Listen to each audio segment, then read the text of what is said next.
J'aborde ici une question très difficile.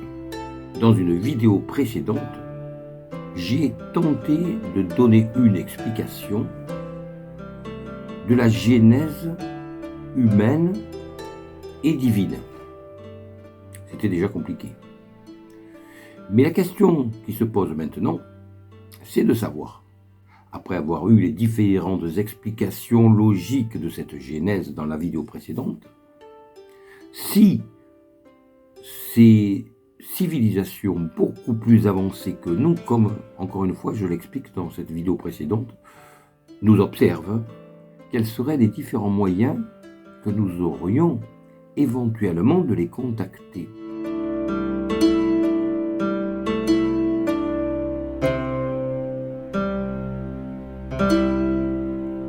Alors dans la vidéo précédente dans laquelle j'abordais ce thème, je mentionnais les personnes qui, à titre d'exemple, disent « Lorsque vous cherchez une place de parking, par exemple, quand vous êtes en voiture, faites-en la demande à l'univers et vous allez voir que tout à fait étonnamment, vous allez trouver une place, alors que normalement vous êtes à un endroit où il n'y en a pas, et que cela défie quelque part plus ou moins les lois des statistiques. » Cela est notre point de départ ici, car cela voudrait dire qu'il y a donc quelque chose qui est là, mais qui nous écoute, qui nous entend et qui peut éventuellement interférer sur notre monde. La question qui se pose est donc très simple. Dans un premier temps, avons-nous des moyens de contacter sciemment, nous pourrions appeler ça déité, entité, être, peu importe comment on appelle cela. Dans la vidéo précédente dans laquelle j'avais développé ce thème, j'avais expliqué très brièvement que si l'on part du principe que la vie, en partant de zéro, met, on va dire, au maximum 1 million d'années pour se développer jusqu'au stade où nous nous trouvons actuellement, la vie sur Terre étant possible depuis 2 milliards d'années, c'est-à-dire 2000 millions d'années, il y a donc 2000 cycles qui ont été possibles au cours desquels la vie a pu apparaître, puis disparaître, ou bien s'éparpiller dans l'univers avec un niveau de technologie qui le permet. Et en 1 million d'années, cela est largement possible sans aucune difficulté. Donc dans la vidéo précédente où j'ai expliqué cela, cela nous a amené à nous dire qu'il y a donc peut-être des personnes issues d'une civilisation telle que nous le sommes maintenant, mais qui ont un niveau d'évolution qui a plusieurs milliers, voire dizaines de milliers, voire centaines de milliers, voire peut-être plusieurs millions d'années d'avance sur nous, voire plus s'il s'agit par exemple d'une civilisation qui a vu le jour il y a par exemple 1 milliard d'années, et cela est possible puisque la vie sur Terre est possible depuis 2 milliards d'années. Et donc, avec le niveau d'évolution que nous n'imaginons que très difficilement, j'ai essayé de pousser au plus loin dans cette vidéo précédente, il est possible que ces personnes qui sont nos ancêtres vivent maintenant de manière désincarnée, ou puissent s'incarner à volonté, comme nous pouvons choisir d'entrer ou de sortir d'une voiture.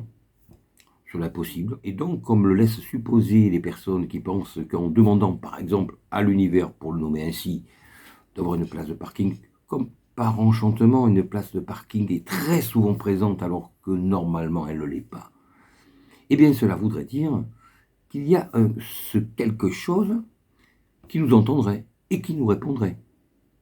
La question est donc maintenant ici, quels sont les moyens que nous aurions de contacter ces personnes? Alors, en réalité, tout dépend du niveau d'évolution qu'elles ont.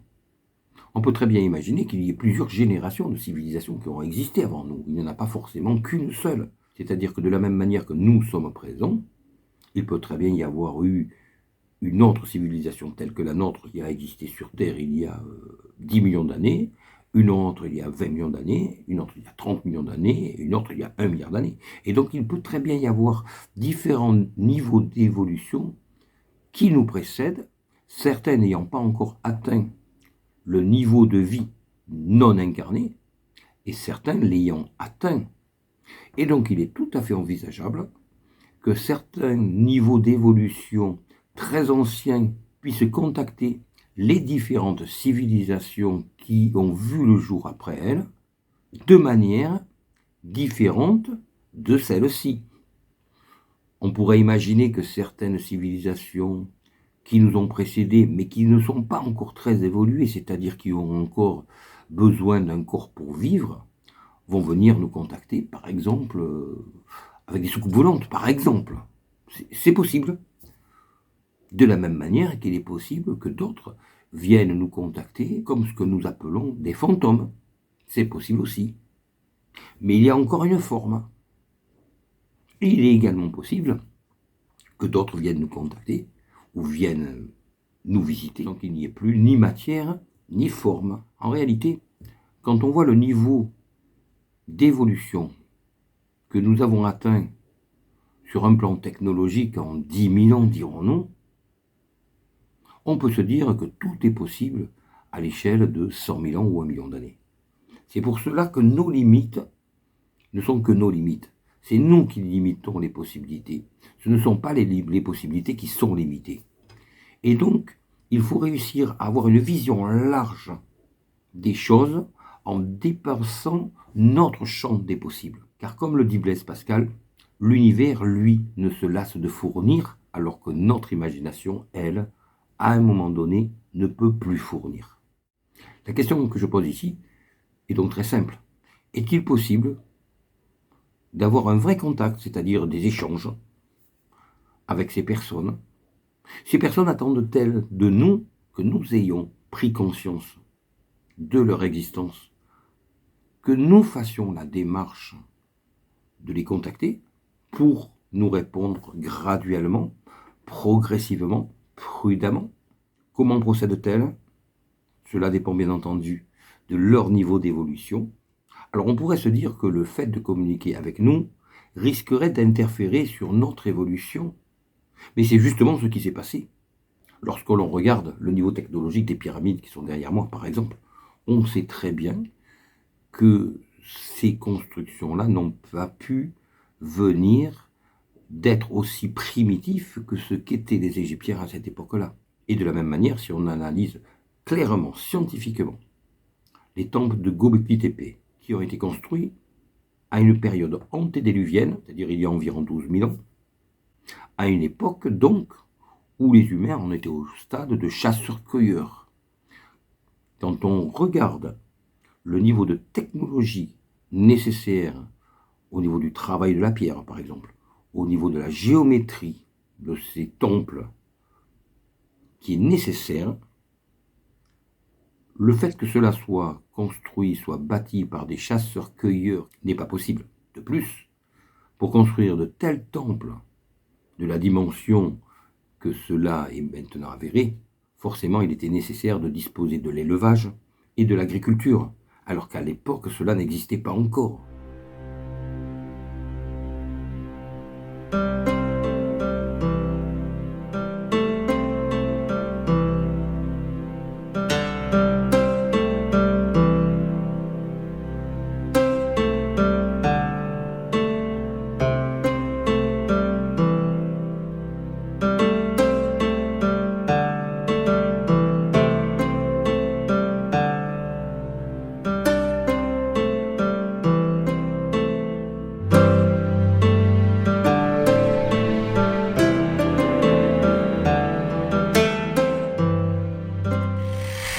Forcément une incohérence.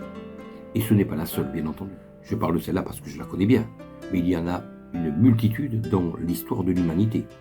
Nous avons donc les preuves qu'il y a eu interférence, et donc bien que ces êtres-là sont rentrés en communication avec nous d'une manière qui était acceptable pour nous.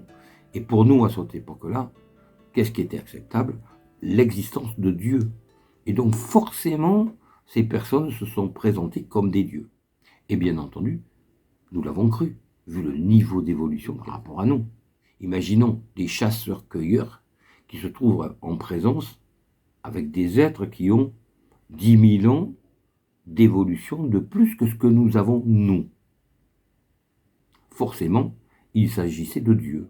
Et ces dieux ont continué à exister dans les différentes civilisations égyptiennes, mésopotamiennes et ensuite judéo-chrétiennes, bien entendu. Avec cette petite vidéo, c'est donc cette question que je pose. En réalité, nous avons peut-être la possibilité de contacter ces personnes issues de civilisations qui nous ont précédés, qui semblent être à l'écoute. Mais pour cela, il faut que nous ayons nous-mêmes le niveau d'évolution qui le permet. Et c'est pour cela que travailler sur notre évolution et donc sur notre niveau de conscience, car quand on parle d'évolution personnelle, en réalité on parle de niveau de conscience, eh bien cela peut nous permettre personnellement de faire un bond en avant, sans que cela soit visible des personnes qui nous entourent, dans la compréhension de l'univers. Car de manière très simple, si une personne, ou si des personnes, par exemple dans une société secrète comme l'étaient les Esséniens, société à laquelle faisait partie le Christ, je le rappelle, étaient en contact avec des personnes d'une évolution largement supérieure à la leur, bien entendu, ils ne pouvaient pas dévoiler cela au reste de la population qui, elle, n'était pas préparée. Donc forcément, à chaque fois qu'une société aurait eu des connaissances de ce type, elle était obligée de garder ces connaissances pour elle, ne les divulguant que graduellement aux personnes qui effectuaient un trajet initiatique leur permettant d'acquérir petit à petit ces connaissances en fonction du niveau de conscience qui était le leur et qui évoluait et qui les rapprochait de la possibilité d'acquérir cette compréhension de l'univers.